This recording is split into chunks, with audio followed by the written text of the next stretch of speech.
Crypto media spent the past week calling it a regulatory watershed. The Clarity Act, a bill that's been stuck for months, cleared a major committee vote. Bitcoin briefly reclaimed $82,000. Crypto stocks rallied. The narrative writes itself, institutional era unlocked. The narrative is mostly wrong. Real progress happened. The market mostly didn't celebrate.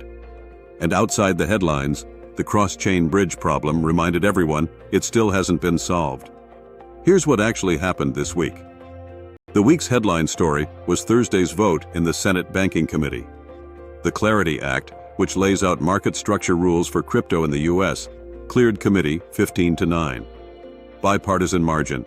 2 Democrats crossing over after 4 months of delay following Coinbase pulling its support in January. We covered the full mechanics in Thursday's recap, so the short version here. It's real progress. It's not law. The bill still has to be merged with the Senate Agriculture Committee's version, pass the full Senate floor with 60 votes, and then reconcile with the House version that passed last year. Memorial Day recess starts May 21st. The clock is real. The market reaction was the more interesting story. Bitcoin entered the week trading just under $80,000. Weakened by a hotter-than-expected inflation print earlier in the week, and the largest single day of Bitcoin ETF outflows since January. On Thursday's vote, it reclaimed $82,000. By Friday morning, it had drifted back to $80,000 and change. So the market liked the news. It didn't sustain. Ether did worse. The Ether to Bitcoin ratio fell to a roughly 10-month low. The Layer 2 ecosystem we covered earlier this week continues to grow, but Ether the asset has been underperforming Bitcoin for most of the post-ETF era. So a regulatory win on paper, a mostly sideways week for crypto in practice. That's the honest read.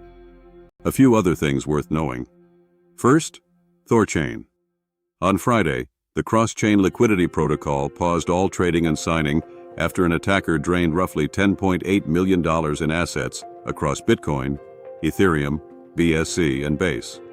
The Rune token dropped about 12%. Details are still developing. But the broader point is one we've seen play out repeatedly. The cross-chain bridge problem keeps biting. Ronin, Wormhole, Nomad, Multichain, Polynetwork, and now Thorchain again. Every major bridge eventually gets hit because bridges fundamentally rely on coordinating across networks that don't natively trust each other. It's a real reminder for anyone moving assets across chains. Second, Hyperliquid had a strong week. The Hype token led 24-hour altcoin gains, driven by the launch of Bitwise's new spot Hyperliquid ETF, and Coinbase taking on an expanded role as Hyperliquid's official USDC treasury deployer. Whether Hyperliquid stays in this lead position or fades is worth watching, but the institutional plumbing around it just got a lot more serious.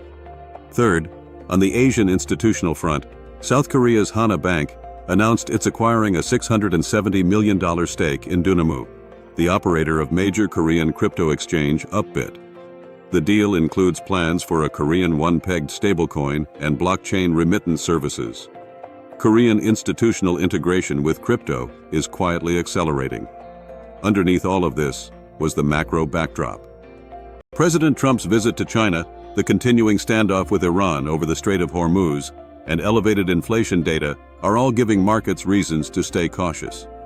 Crypto traded the regulatory news, but it didn't run with it, in large part because the broader market is dealing with more than just crypto-specific catalysts. So back to where we started. Was this the regulatory watershed week the headlines described? Partially. The Clarity Act took a real step. But the market didn't celebrate the way it would have if everyone agreed that step actually changed the landscape. Ether continued to underperform. A bridge got drained. And the bill still has several gates to clear before it's anywhere near law.